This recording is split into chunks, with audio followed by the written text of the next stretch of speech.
هستی؟ گفتم حدس بزن. و گفت این لبخند زیبا فقط مال ایرانیاست. خب اینو چه گفت؟ پسر ایتالیایی بود.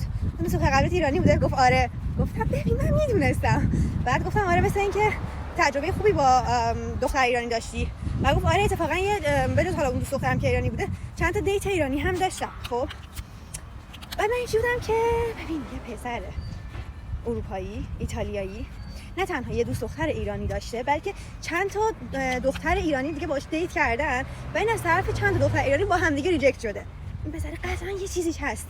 بچه‌ها قطعا یه چیزیش هست. چون که ما دخترای ایرانی حالا مثلا بحث قیافه و خوشگلی اونا یه طرف، خب بحث این که ما به خودمون میرسیم، میدونی این یه طرف دیگه.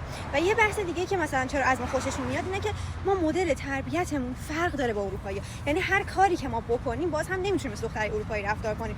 باز هم یه مامان ایرانی درون داریم. هر کاری هم که بکنیم بازم مهرطلبی داریم تو خودمون. اینجوریم که هی باید یه کاری بکنیم که طرف ما رو دوست داشته باشه. تربیت اشتباه داشتیم دیگه. و فکر کن این همه دختر ایرانی با این پسر در ارتباط بودن، همه با هم ریجکتش کردن و من حتی دیگه نمیخواستم ببینم بشناسمش که چه جور پسریه. گفت با هم دیگه بیشتر آشنا شیم و اینا. گفتم نه مرسی وقتی هستم این همه دختر ایرانی با هم دیگه ریجکت شدی نمیخوام من بعدی باشم. دست شما در نکنه.